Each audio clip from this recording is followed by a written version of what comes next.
friends! You're probably wondering what I'm doing with a suitcase. Actually, you're probably not, because what do people do with suitcases? Today, I am leaving for California, and as the procrastinator little bitch I am, I waited until now, and I leave in 4 hours. I am leaving for LA today, just for a couple days. Me and my mom are taking a girls trip. It will be so much fun. So today we're gonna have a little chit chat while I pack. I want to talk to you guys about what it's like running my own photography business. I am 20 years old. I started my photography business when I was 18 years old. So it's been about 2 years now. And we're just gonna talk about that and what that's like running a business as a 20-year-old. I'm going to tell you the full process of what I've learned, how it's been, and just some of my experiences in being a business owner at the age 20. Some of the points that I want to touch on first about owning my own business are, it's not as easy as it seems in certain ways, but it's a lot easier than it seems in other ways. So what that means is, I feel like I have 800 billion things on my plate, like every day. There's always more work that I could be doing, which is what's hard about working and being my own boss, because, for example, from a 9-to-5 job, you go to work and you work from 9 to 5, and then typically your job is done and you can go home and you can chill and whatever.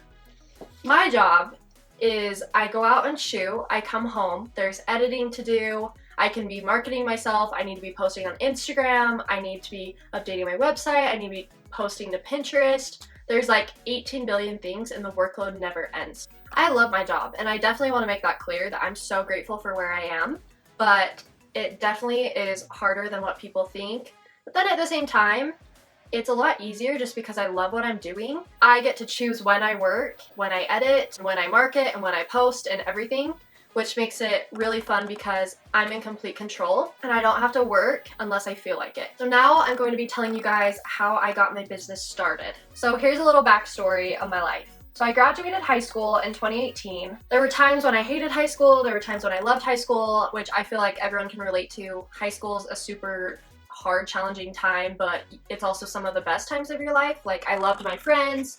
I had this boyfriend that I dated on and off, so I had fun with him, and it was a good experience overall. But my junior year of high school, I was decided that I was going to graduate early, I was going to move out to New York, and I was going to attend fashion school and hopefully go to FIT in New York City. So we kind of start researching it, and first of all, I took something called seminary. If you don't know what seminary is, it's run by the Church of Jesus Christ of Latter-day Saints, and it's kind of through your school, and it's like a little religious period that you go to and learn about the gospel. So since I had taken that, it made sure that I couldn't graduate early because that doesn't necessarily like count off credits for your high school diploma. And also FIT in fashion school in New York was so expensive. So basically at the end of my junior year, I felt like my dreams were crushed. Everything I wanted to do wasn't even realistic.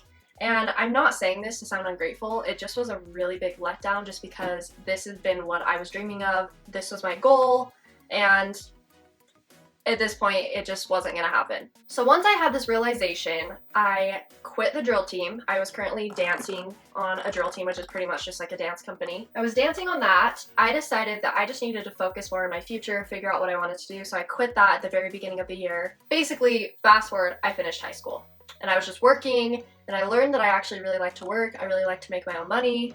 I finished high school with a 3.93 GPA. My ACT was nothing to brag about, but I got a 23, so I was like not really ashamed of it. At this point, 2 of my best friends are like, let's move out, move down to Provo, and we can have kind of the Provo experience. So I moved down there, and at this point, I was just feeling super unfulfilled. Right after graduation, some of my friends' moms had asked me to take their son's mission pictures. They were leaving for a 2-year LDS mission. One of the moms paid me $50, and I was like, wait, could I actually make money off this? From there on, I started my Instagram, which took a big leap of faith because it's scary, and the place where I live is a very bubbled city. I really love it, but that's just the nature of it, is there's a lot of social pressure, and it's semi-tough to grow up where I have. We're all very fortunate, but it's almost like there's too much wealth, and so everyone has these huge expectations, and if you don't fit in this little cookie cutter bubble, then you're weird. At this point, I started a little Instagram and started by charging like $25 per session and just started shooting. I was doing lots of seniors for girls from my high school that were a year younger than me. I actually started learning that I was really loving it, and it was making me extra money on the side while I did school and lived down in Provo. At this point, I'm starting to make a decent amount of money. I'm shooting like every day, if not like twice a day, and I'm just loving it. It was a super overwhelming semester, but I also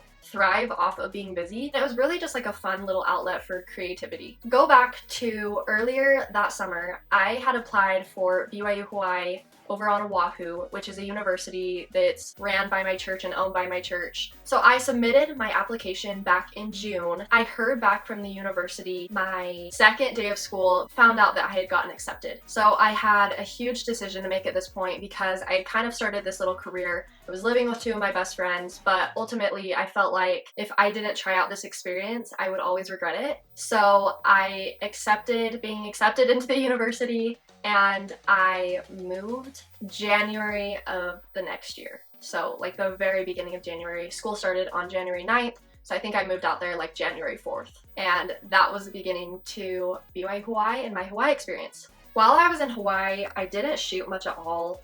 I kind of tried to advertise myself, but I kind of just focused on having fun and meeting new people. I want to say probably like 2 or 3 shoots while I was there, but it was nothing crazy. It wasn't my source of income. I was mainly just living off my savings from what I had made. This is also an important point to mention. When I told my parents that I had gotten accepted, they were like, that's not realistic, it's so extravagant. It's not the tuition that's expensive, it is the housing and food and everything over there. My parents just weren't super supportive of the idea of me going over there. That is particularly why I started working doing photography, so I could make some extra money to be able to pay my way through Hawaii. And guess what? I freaking did it. I lived in Hawaii for a semester, moved home the next summer. So I came home and I did photography all throughout the summer. I kind of picked up on my business right where I'd left off, and I was still charging very little, but just doing some fun shoots like senior pictures and stuff like that. I ultimately made the decision to go back to Hawaii for 1 more semester and do online school through my university, which is Utah Valley University. I decided to move home at the end of the semester. Now, let's get into my life since December of 2019. So I move home in December 2019. I go get a job. I'm like starting school. I'm just going back to normal life, and I'm shooting as regular. And at this point, I'd never shot a wedding, so my whole goal for myself was to shoot a wedding this year. I started advertising and trying to do styled shoots to show that I had potential and that I could totally capture a wedding. The hard part about getting started, people want to see past weddings that you've shot, which isn't realistic because you've never shot a wedding, so it's really hard to get that first wedding under your belt. But once you do, you're so much better off, and people actually trust you to shoot one of the most important days of their life. I did a couple styled shoots that were kind of more couple based and wedding based. That is when I had one of my friends reach out to me. At this point, COVID had started and we were probably 2 months into it, and she was doing a little backyard ceremony, and she asked me to come shoot that. And that is what got the ball rolling and started my wedding career. It was so fun. It was like 3 hours of coverage. After that wedding, I just learned so much more about the industry. I learned so much more as a photographer and about shooting, and I feel like I've grown so much since that point. The whole summer I shot weddings and I was working on marketing, and it became my full-time job eventually. I quit my jobs, and it was the best decision I made. It's been honestly like the perfect job outlet for me. I'm able to still do school. I graduate at the end of this year, so I'm really close, but I've done school all throughout working, and I've really found the importance of doing something that you love. Now, here are some of the downsides of doing photography. 1, it also is hard being so young in the industry because I feel like it's sometimes hard for people to take me seriously. So far though, it's been amazing, but I have had a couple times where I can tell clients show up and they look at me and they're like, "You're doing our wedding photos?" That also doesn't mean that I'm not as talented and as personable as someone who's 4 years older than me. Showing up, being confident in your work, and showing them that you know exactly what you're doing will instill that confidence in them, where they will trust you and trust that you'll be able to capture all of their important moments. As I mentioned earlier, another one of the flaws of being your own boss is sometimes it's really hard to stay motivated and stay productive. There's some days where I sit home in my bed and I just don't want to do anything, and then there's other days where I work my butt off. Every day is a new start. I'm just trying to take each day one day at a time, because If you don't, it can be very overwhelming to run your own business. You could constantly work every single second of your day, and there's still so much more to be done. That is definitely the most difficult part of running your own business. I also feel like I've had a really hard time at times separating my personal life and my work life. You need to be able to separate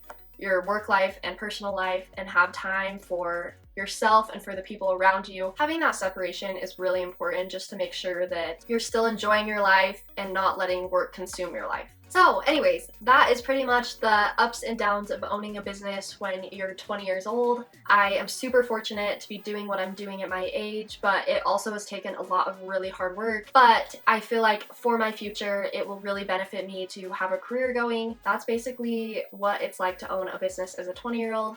Thanks for packing with me, you guys. I feel like I mostly was talking and I didn't get my packing done as well as I should have. But if you guys would like to support me, stay tuned for my next video. I upload every single Friday. Thank you guys so much for your love and support. I really appreciate you. Bye!